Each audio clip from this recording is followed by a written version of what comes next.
ভোরবেলা জানলার কাঁচ ঝাপসা করে দিচ্ছে ঘন কুয়াশা, আর গায়ে মাখা চাদরটা বলছে শীত এখনও ফুরিয়ে যায়নি। কিন্তু আলিপুর আবহাওয়া দপ্তরের নতুন পূর্বাভাসে লুকিয়ে আছে এক অন্য সংকেত। তবে কি এবার বিদায় নিতে চলেছে বাংলার হাড় কাঁপানো ঠান্ডা? আজ শীতের আমেজ থাকলেও প্রকৃতির মেজাজ কিন্তু খুব দ্রুত বদলাতে শুরু করেছে। দক্ষিণবঙ্গের জেলাগুলিতে আপাতত বৃষ্টির কোনো সম্ভাবনা নেই ঠিকই, কিন্তু হিমেল হাওয়ার দাপট এবার কমতে চলেছে। কলকাতায় আজ তাপমাত্রা স্বাভাবিকের নিচে থাকলেও আবহাওয়া দপ্তর জানাচ্ছে যে আগামীকাল থেকেই পারদ চড়তে শুরু করবে। চলতি সপ্তাহে অর্থাৎ উইকেন্ডে সর্বনিম্ন তাপমাত্রা প্রায় 2 থেকে 3 ডিগ্রি সেলসিয়াস পর্যন্ত বেড়ে যাওয়ার সম্ভাবনা রয়েছে। আগামী রবিবারের মধ্যে দিনের বেলা থেকে শীত কার্যত উধাও হয়ে যাবে এবং ভোরের দিকেও বাড়বে অস্বস্তি।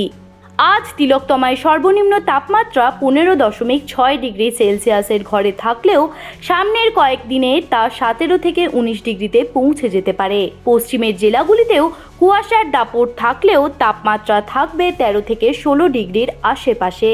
আপাতত আগামী 7 দিন আকাশ পরিষ্কার থাকবে এবং আবহাওয়া পুরোপুরি শুষ্ক থাকবে বলেই মনে করছেন আবহাওয়াবিদরা। অন্যদিকে উত্তরবঙ্গের চিত্রটা একটু অন্যরকম। সেখানে তাপমাত্রা সামান্য বাড়লেও কুয়াশার দাপট কমছে না। দার্জিলিং, জলপাইগুড়ি, কোচবিহার এবং উত্তর দিনাজপুরে ভোরের দিকে দৃশ্যমানতা 1000 মিটারের নিচে নেমে আসতে পারে।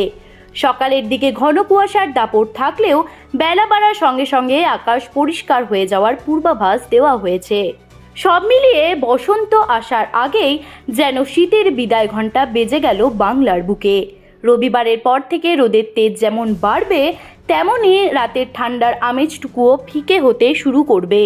তাই শীতের আমেজকে শেষবারের মতো উপভোগ করে নেওয়ার সময় এখনই, কারণ প্রকৃতির ক্যালেন্ডারে এবার বদল আসার পালা।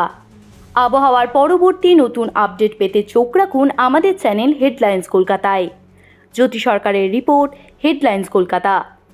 আনন্দ আর ভালোবাসার দীপ্তিতে গড়া সমুজ্জ্বল পরমা, ঠিক তোমারই মতো। শ্যাম সুন্দর কোম্পানি জুয়েলার্স, আগরতলা, উদয়পুর, ধর্মনগর, কলকাতা।